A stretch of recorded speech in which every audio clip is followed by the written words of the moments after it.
Don't bother telling them how they misspelled the word happiness in the film's title. They know, dude. They know. Howdy. I'm Jeff Goldsmith, Senior Editor for Creative Screenwriting Magazine, and for this episode, we were pleased to have screenwriter Steven Conrad discuss what it was like to write his film, The Pursuit of Happyness. December is a busy month for the podcast, and over the next week, we will definitely have 2 episodes, so make sure to hit your refresh button in iTunes or in your podcatching software on Wednesday, December 20th, because I had the chance to do a one-on-one interview with a complete hero of mine, filmmaker David Lynch. Right before his film's premiere, we were able to discuss his work, his habits, and of course his latest film in limited release, Inland Empire. Then, on Friday, December 22nd, I'll be posting the podcast for the film Venus and our Q&A with screenwriter Hanif Qureshi. There's plenty still left to post in December, so make sure to keep tuning in. And hey, don't forget about our DVD sale. Podcast listeners can save 10% off of Creative Screenwriting Magazine's Expo DVDs with the coupon code DVD Podcast, all one word, which you could type in at the checkout after selecting from over 50 DVDs ranging from classes with teachers like Michael Haig to interviews with screenwriting greats like William Goldman, Joss Whedon, the writers of The Wedding Crashers, and more. Remember, you can see our entire library of DVDs at www.expodvds.com.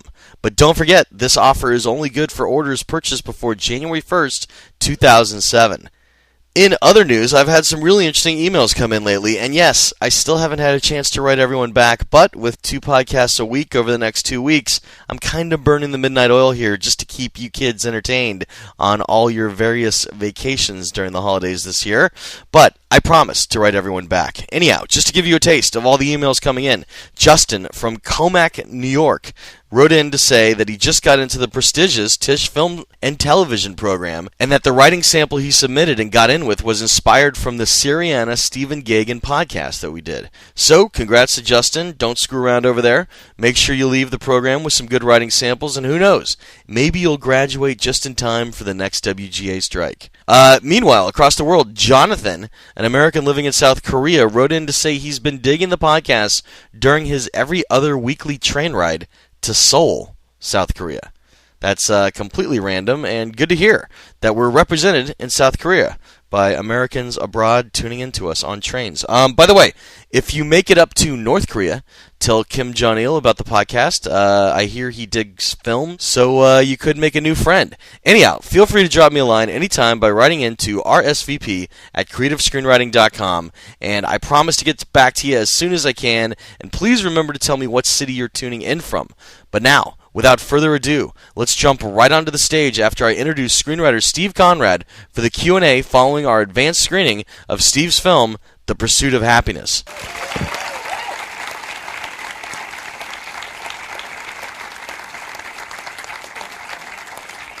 We're going to start with the question we always ask, breaking in stories. I know your first film was Wrestling Ernest Hemingway in 1993, which you also was produced by Todd Black, who produced tonight's film. You guys have done 3 films together. Could you talk about breaking in, how you got your first agent, how you got Wrestling Ernest Hemingway off the ground? Sure. I wrote that script in school, and I wasn't sure that I'd be able to make a living at writing because I wasn't a really distinguished student or writing student. But I decided before I graduated I wanted to finish something because many of my friends were better writers, but they wouldn't actually finish anything. So I thought I could get a leg up by actually making 120 pages. But it proved actually to really help because I was able to actually do something that had a beginning, a middle, and an end, and that distinguished me all by itself in school. And then I wrote a bunch of letters. And you went to Northwestern, correct? I did, yeah. And I wrote a bunch of letters and I just sent them out sort of blind and got one response from a really lovely, thoughtful agent. And then I met Todd. Like a month after I graduated from school. And I've known him for 14 years now. What was it like after you got an agent? How hard was it to set up Wrestling Ernest Hemingway, your first film? It took a little doing. I was pretty naive and just thought it happened automatically. And on reflection, it happened faster than it should have. We found a really terrific director who liked the material, and then found 2 actors who were able to get a studio behind him then, and Todd did a lot of work hustling to make a picture, which is a really gentle, small picture that, I mean, even especially then, I think it was, I don't even remember what year, it was like 92? 1993. Yeah, it was it was before the indies had sort of shifted things a little bit, so it's a really unusual picture for a studio to have made. When you had Robert Duvall and Shirley MacLaine in it too. So yeah, and Richard Harris was one of Richard Harris's last. Yeah, it was a treat for me. It's hard for me to read that script now because I wrote it when I was pretty young, and like any young writing, I don't think it really stands the test of time. I feel really reluctant to stand behind some of my ideas because I don't really feel like I knew what I was talking about exactly. But I learned a lot about acting from those 2 actors, and it was a real gift to be allowed to watch them do their thing, and they got a kick out of me being pretty young, and allowed me to kind of watch because I think they felt like I was harmless, and I was able just to be quiet and pick up a lot about how to act on screen. Now, I don't want to get too personal here, but there's an interview in the film, and if this was an interview, I'd be looking at your resume saying there's a 10-year gap between Wrestling Ernest Hemingway and your last produced film, which was The Weatherman. What were you doing during those 10 years? You don't have to answer. You could plead the fifth if you had to go away for some hard time or something like that. I was just trying to write something that someone wanted to pay me for, and it was tough. And I'm actually glad that it happened now because it allowed me to. Well, I mentioned before being a young writer and feeling like there was not much of my strongest personal feelings in my writing. I was really just pretending to be interested in what I was writing about. But having written and then essentially lost the job and disappeared because I couldn't get anybody to read anything except Todd Black. I mean, I literally could not get a person in Hollywood to read a single thing I wrote. You could probably attribute that to the fact that what I was writing wasn't very good, which is true. I mean, I was still 24, 25 years old, and I don't think it had much value to it in and of itself, but I did get really broke, and I had a period where I was gonna. I mean, it was like a real make or break. It was a period of like 2 months, and if I didn't get some money in 2 months, and we had like credit card bills, and it was a real heavy time. And I remember feeling like I have 10 days to write something that has to make money. And then I wrote this movie, The Weatherman, which I sent to the one person who would still read anything I wrote, which is Todd. And then Todd made it happen really fast, and I got paid. But the feelings I experienced having a family and having no money allowed me to feel like I could take this job, and I would not have taken this job had I not lived through those years where. But I mean, it's a long way around to answer your question. I couldn't get anybody to read anything, and I wrote stuff that I've eventually set up and sold during that period. But it was a matter of just getting really cold, and then not generating stuff that anybody would get really excited about. It was stuff that many of you are probably writers, but it's really hard to get, if people don't smell money on it, they won't work on it.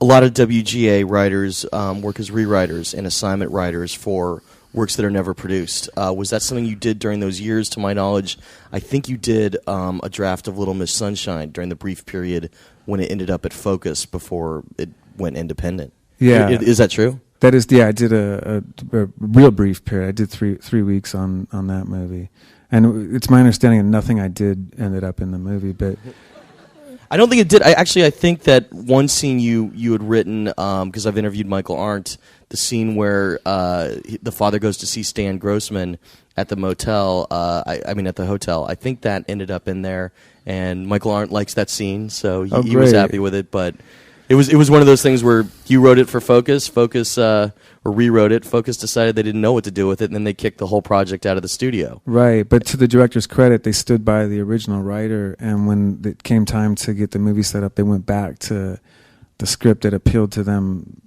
initially and the most, which was Michael's script. Yeah. No, I think it's the only time I've ever rewritten anything, and it's funny. I did it because I thought it was so good, and I really felt like this. I wanted to see it be a movie, and they weren't going to make it, and I thought I felt like I wasn't going to step on anything he did. There were a couple little places where I felt like I was a fan of their video direction too. The directors, they're a really talented pair, so I wanted to get to know them a little bit. But anyway, that was that.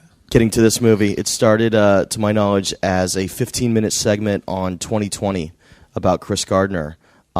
There's a lot of great segments, 60 Minutes, 2020, whatever. What, when you saw that, spoke that it would be a great thing to translate to the big screen? Well, it goes back to the strong feelings that I had. I essentially feel like writing, when I start a new movie, all I ever want the movie to do is to, this is going to sound kind of silly, but all I ever want that movie to do is to put a name on a feeling, like to be about one feeling, and I just kind of want to make a new word for a feeling, and I want the whole movie just to be one word, which I don't think it sounds so silly. I can kind of hear myself reverberating like an idiot. I'll go with it. What was the word that was your feeling for this movie? Desperation? There's no word. Responsibility? Well, that's what I mean. Like, there's not a word for it already. So I wanted to make a movie that stands for that word. But it's that running feeling of being broke, where when you think about being broke, just the word feels kind of heavy and slow and like a drag. But really being broke, it's very fast and it's a hustle. And every day you have to race in order to get the $60 check in the bank before the $50 check you wrote the day before goes to the guy who fixed your shoes. And sometimes you find yourself running.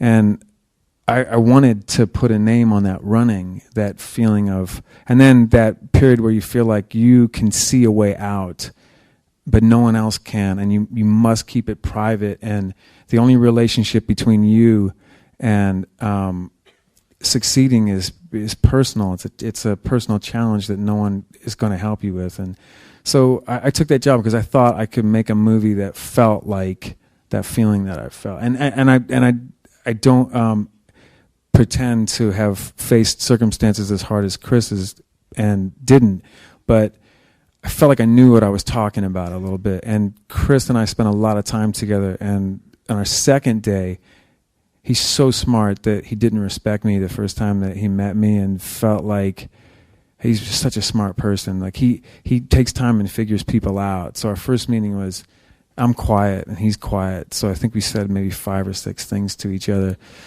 The second time, I think he started to feel like I wanted him to share with me so I could get it right, and I wasn't trying to ape him and I wasn't trying to steal from him.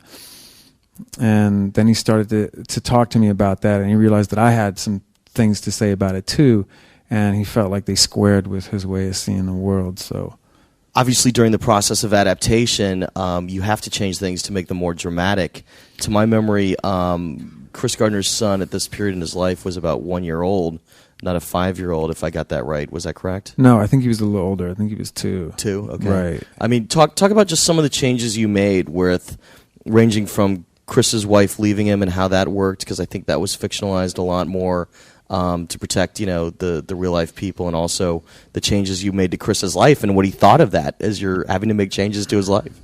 Well, he was up for it. I told him, it was the very first thing I said to him. I said, "This is going to be difficult for you because I'm gonna change things, but my promise to you is I'm gonna strive to get the feelings right. And if I'm ever off on the feelings, call me on it, but don't call me when I make up like a medical product." And he was up for it. He was brave like that and said, "Go for it." And I think at the end of the day, he felt like we were able to match some of the feelings. But, well, I mean, some of the challenges are you essentially when you're telling a movie story, it's really the same thing as sitting down with someone. Well, you have friends who are just good at telling jokes, and then some friends who are really good at telling stories. But telling a movie, it's really, because you sit in one place. It's not like a book. You don't do it in one shot when you read a book. But with movies, it's the same. It's the very same thing as saying to your friend, "Hey, I want to tell you this story. Sit down." And then you start to talk, and you talk for 2 hours without stopping. I mean, it's a really a hell of a thing to tell a story over that period of time without a break. And I told him that and said, in order for me to do this well, I'm going to have to compress some stuff, and I'm going to have to just make some stuff up and pull some stuff out of thin air. And he said, fine. So the stuff we did, the child issue is just really difficult to make a picture with a 2-year-old because you need 2 of them. And then I didn't feel like I wanted the kid to, to be a character, to be able to talk. Yeah, absolutely. But not just talk. I wanted him to be able to have like wide awake eyes. And I wanted to, and Gabriella understood this so well, that the kid is sharp, and soon he'll realize that he might not be being taken care of very well, but he doesn't exactly then. But if it were 6 months later, he wouldn't be at peace. He'd be disturbed and would feel unsafe. But I thought there might be an age that's a perfect age that creates this little bit of a threat, that this little bit of a clock that says you got to do it now, because if you wait another 6 months, you're going to lose him. You're going to lose his faith. And if you lose faith as a parent, you lost. So that's why we made that. That was a collective decision among me, Todd, Will, and Gabriella. Gabriella was later, but I actually had to declare his age then when we wrote the script. So he was a part of that. The wife, I think, essentially it was similar to Chris's life, that she made a decision to leave the child with Chris and to let Chris do the child rearing, and went away. And he was selling medical supplies, but not the actual equipment that I came up with. What did they actually do with the child during the day when Chris was away as a single parent? Did he leave it just at that child care place? No, yeah, he was in a child care facility. Even the 2-year-old they had. That's what I meant. Yeah. They had like nurseries. Sure. Yeah. Gotcha.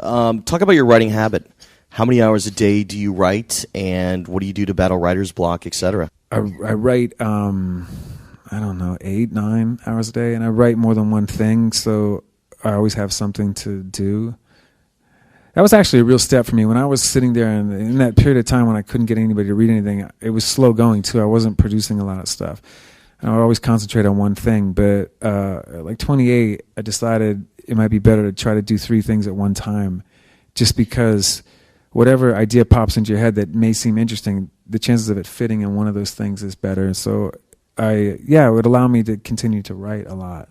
And I really enjoy writing immensely. So I write longer than most writers, I think, during the day. How important was outlining when you began this process, and how long did it take for you to get your first draft of Pursuit of Happyness? One of the reasons, somebody asked me last week why I continued to work with Todd Black, and we're doing something else again and something else after that. And the reason I work with Todd is because I can't outline. I don't outline anything. I just write, and then when I'm done, I hand it to him. And nobody else would tolerate that. Everybody else wants to know. You have to write the story before you write the story. And it doesn't make any sense to me. It's why I can't pitch. I'm terrible at it. And it's why I don't take a lot of jobs, because you have to go in there and declare what you're going to do. And there's no time for any of that, like magic to happen. Like when you sit around and a really nice sound idea pops into your head. But Todd just waits, and then we start all of our hard work after I have a bunch of stuff. Just a few of the bigger set pieces in the film. The Rubik's Cube stuff was great. Obviously, it's period. Was that from Chris's real life? And also the first interview when he showed up in paint after having been arrested. Those were just great scenes, if you could talk about writing them. Yeah, Rubik's Cube did not happen to Chris. But this is what I consider to be a pretty nice example of my trying to get across an attribute of Chris Gardner's clearly on screen in a limited time. Chris has a real facility of mind. He's really bright. I mean, he's just super smart. Your brain, it's a part of your body. Some people's brains work better than other people's brains. It works really fast. And I remember spending weeks thinking, how am I going to just get it out there that this guy is just super equipped. Like, he's built for speed. Right, because you can't just be a people person to be a successful stockbroker. Yeah, and then you don't want to have, like, his neighbor say, hey, you're really smart. You know, like, you want to... But then I thought, well, what was going on at the time? And then it popped into my head, the Rubik's Cube. Which is, I don't know if it works in the film ultimately, but it's the kind of story component that on film it has force. But it's not the kind of thing you would come up with before you start writing a story. Well, it works because it also gets him noticed with the HR guy. Yeah. So, I mean, that worked. Talk about the interview. The interview, that actually happened to Chris. Chris was in jail, and that was straight out of his life, verbatim. And up until him telling the truth. He told me I would have lied to the guy if I could think of a lie that made more sense than the truth, and I couldn't, so I just told the truth. A lot of writers don't get to go on set. How involved were you during the production, and what kind of rewriting did you do during production? No writing during production. We'd signed off on the draft before we started to shoot. I was starting to prep a movie that I was directing, so I wasn't there on the set, but we had a pretty heavy-duty pre-production period where Gabriella and I spent a lot of time kind of honing the thing and trying to decide what it is we were trying to say together. And but then once they started filming, I mean, I know Todd so well, I just trusted that he was going to go and make a nice picture, and I got started on my other thing. That's great. Was there ever any point of contention between you and Chris? Something that he said, look, I got to put my foot down. This is something you really can't do, or I'd really prefer it if you didn't. Todd may be able to say more about that. He never told me that, and to this day, he's really very clear about what we made up and what actually happened. And there was not an instance in the writing, and there was nothing in the script that ever gave him cause to feel like he needed to change things. Ending points are always difficult.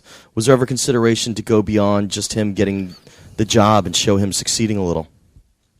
Well, I thought it was important, and I was clear with everybody going in that I didn't want to tell a biopic, and I didn't want to tell like a VH1 rags to riches story.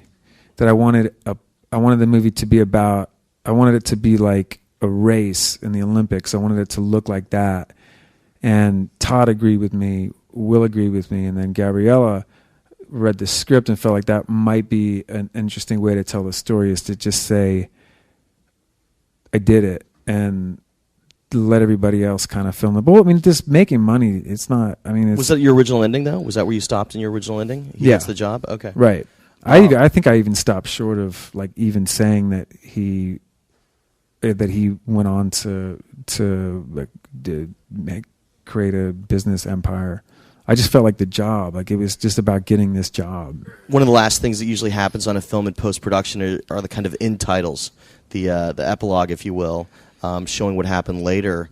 Were these the end titles you write? Did you write that in a screenplay, like as end titles read, Chris just sold his company in 2006 for... Yes, yeah, you do. I included that, yeah. Okay. Was it the way that they were here? I mean, like, or was it something that was changed throughout the process? I think it's the same. Okay. Yeah. Voiceover, that's another thing that changes a lot in post.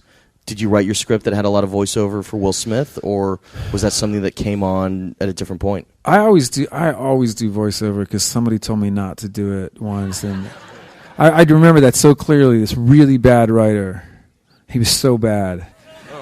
We were having lunch, and he said, voiceover is a cheat. Sometimes it is, but it wasn't here. Yeah, but writing's a cheat. I mean, it's all made up. And I thought, well, why should you pretend to be real? A part of why you want to be a writer is so you don't have to live in the real world. Like, you get all that joy of pretending that you got when you were a kid, and I love it. And I like, in this movie, it can't support a whole lot of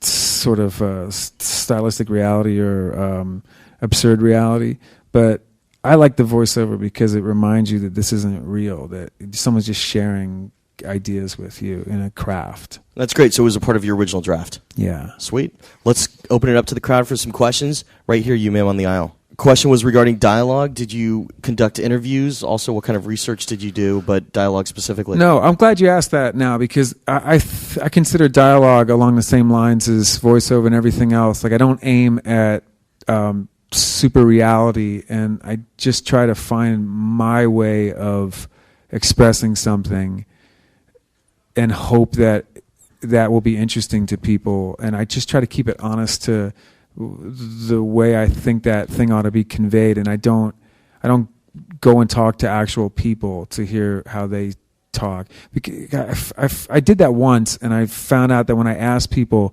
they get fake, and they start to kind of make a speech instead of really sharing. And then I started to just kind of stand back and listen, but then you feel creepy, and then people notice you.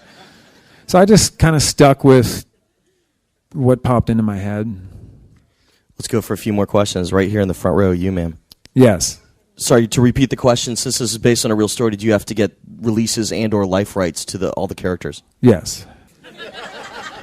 Anything more complicated than that, or no? No, I mean, I didn't mean to be flip, really. Of course, they did, from Chris to, I think, his son, to everybody who's named in the movie who was actually in his life and had that name had to sign off. Well, that would be the first part of the process, right? Sorry, I know what she's asking. She's asking about how you got the life rights after the 2020 special. Yeah, okay. That would be the first part. Chris was absolutely on board. They secured Chris's rights before I was allowed to start. They went after everybody else after the script was finished, and they realized that person was going to be named in the story. Great. Another question. Right here, you, ma'am, in the yellow in the middle. Comment first. She enjoys your confidence as a writer. Question was, how many scripts did you have to write, in your opinion, to get to where you are now? 5 or 6. But it was really like, it's like, and I don't mean to say that the 5th or 6th one are good. Maybe they are, maybe they're not. It's not up to me to say, but I felt like I found a way to do it, and like if I was a guy who was building bookshelves, like I figured out how to do it. Like I figured out my way of doing it at like 5 or 6. But I do know, I don't know if the 6th one was good, but I know 1 through 5 sucked. I know that. It's like broken bookshelves. IKEA would have been better. Right. Right there in the white on the aisle, all the way in the back, you, ma'am. Decision to use Will's son as his son in the movie. Yeah, well, my understanding is that there was like full-blown nationwide auditions, and believe it or not, Will's son was he's good. He was the one that they looked long and hard and all over, like Denver and Atlanta and Chicago, and Jaden beat everybody. Right here, you, ma'am, on the aisle. The question was talking about the Rubik's Cube and how after the first scene there was a second scene, correct? If I got your question, putting in those nuances of reinforcing the Rubik's Cube as a national phenomenon in 1981.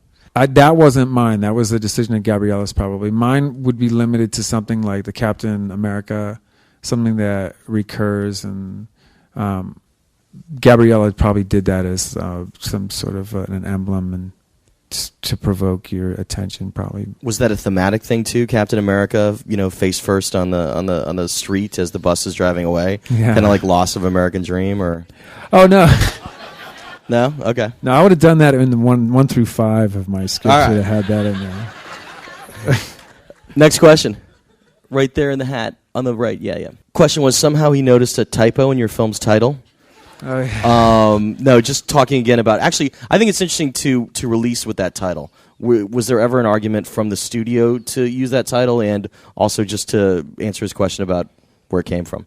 Well, where it came from was it is painted on the mural and slogan of a daycare facility that Chris believes is not taking excellent care of his son, and it was it's not supposed to be cute. It's a simple misspelling. And the little details like that bothered the character of Chris Gardner, and it frustrates him that his son is in an environment that isn't it's not going to challenge his son, and it may even be taking sort of negligent care of his son, and he simply can't afford a better circumstance.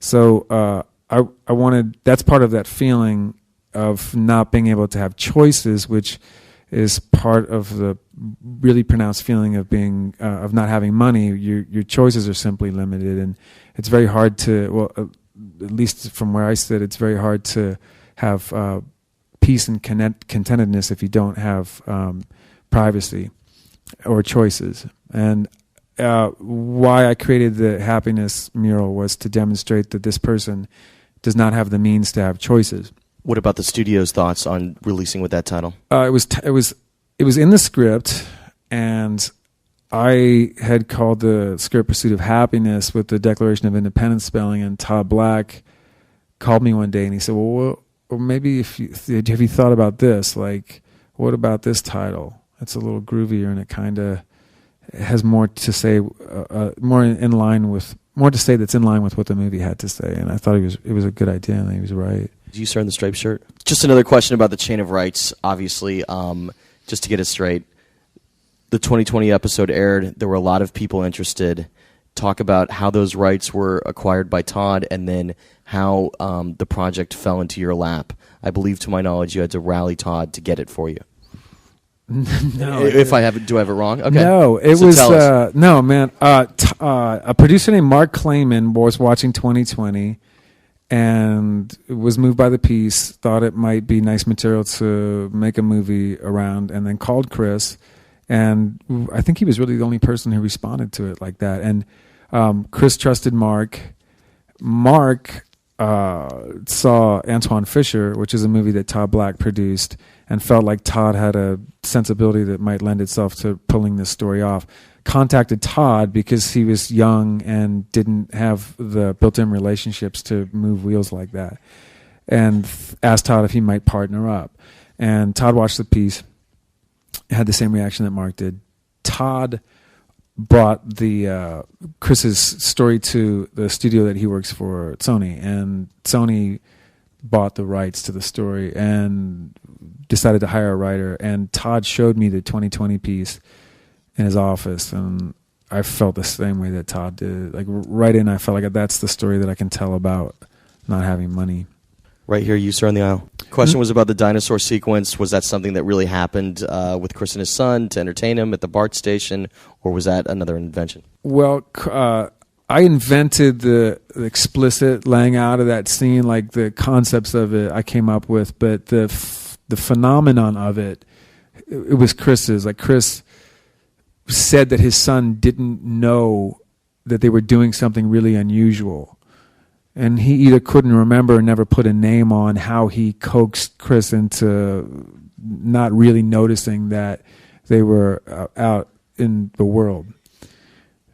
And that was enough. And then I just started to try to think of how that might happen. And I felt like I needed to use that thing. I really wanted that. I wanted him to have to carry that thing around the whole time, because I felt like that's how what it feels like to be dragging something around that doesn't function. Great. Right here, you, ma'am, on the aisle. Question was about the timing between writing the project, bringing it to the screen, what that process was like. Oh, yeah. It's happened on many different timetables for me. Sometimes as short as 6 months, sometimes as long as 4 years. But the writing, I generally can finish in 6 months, but then rewriting, which I've come to regard as really the real enterprise of writing, is a year usually on a movie. You just rewrite for a year. You, sir, in the leather hat. Sorry to repeat the question. I knew when I said you, sir, in the leather hat, I was in trouble. All right, to repeat the question was Chris's wife in real life originally was going to take the child. She didn't. He insisted on having it, but he did so at a risk to the child by exposing the child to homeless shelters, sleeping in bathrooms, etc. Was that ever a consideration of Chris kind of giving up, possibly giving the child back to his wife, or something that he regretted and mentioned he regretted? I guess it's complicated, but not. It's really. I always looked at it really pretty simply. Like, Chris Gardner is. He's 6'5", and he's 250 pounds. He's a quick thinker, and nothing was going to happen to that kid. Like, nothing. The kid was safe, and I thought that Will approached performing this man that same way. Like, he might be on the floor of a bathroom, but his arms are around his kid, and nothing's going to happen to that kid. Chris told me much about that, about how he never doubted the immediate safety of his son in any situation, and was gambling that he could get out of this before there was any emotional trauma to his son. And I thought it was very important that it be laid out in a way that had some complication to it, because it's not pretty having no choices in life. And when you're pushed to bad places. And he actually underwent it in real life and rolled the dice and won, but the gamble was on himself, and it all fell back to this basic feeling of being alone in the world, and how no one's gonna help you. And I thought that I needed him to be alone there, all alone, and I think that having the kid makes it draws out that feeling of being alone so deeply, and it also coincides with this demonstration that man, life, it can be so hard. One other question about from the real life to the screen, wasn't he actually given a stipend of some sort while he was in the internship program in real life? And to increase the dramatic stakes in the film, to my knowledge, you made it an internship with no pay? No, and that wasn't important to me, because that stipend came and went so quickly that it wasn't material to him ever finding housing. That it was $30 a week or something, and he was paying for the food, and then it was gone, and it never allowed him to save money. And the end result was just as immediate as in the movie. He couldn't pay for any place to sleep. Cool, thanks for clarifying. Tell us about your next project. It's your directorial debut, and it's also something you've written, correct? Yeah, this one's just all fun. It's a comedy, and it's about a guy trying to get a job. So I'm still... But it stars Sean William Scott and John C. Reilly as these two assistant managers competing for a promotion, which they both desperately need for personal reasons. And they start out with the very best intentions and very quickly start to compromise their morality, and then they out and out start trying to hurt the other one's chances. And and it all takes place in a super big grocery store. All right, man. Well, you got the job. You did a good job tonight. Let's give it up again for Steve Conrad. And that's how the Q&A went down. Thanks again to screenwriter Steve Conrad for coming down to discuss The Pursuit of Happyness with us. And remember, we have 2 podcasts coming up in 1 week. David Lynch on Inland Empire on December 20th, and Hanif Kurishi on Venus on December 22nd. Don't forget to click that subscribe button in iTunes or your podcasting software, and you should not only be able to get each episode automatically, but you should also be able to go back and then download any missed episodes by subscribing. And hey, thanks again to everyone who's been tossing tips into our PayPal virtual tip jar. If you dig this podcast or a certain episode, please feel free to toss in a tip by going to www.creativescreenwritingmagazine.blogspot.com. and look for the PayPal icon on the top right. These virtual tips help with equipment, tapes, bandwidth, and of course, hard drives and storage space, which is our biggest problem at the moment. Special thanks to Gary Watson, our sound engineer, sound guru, who made us sound great for today's podcast.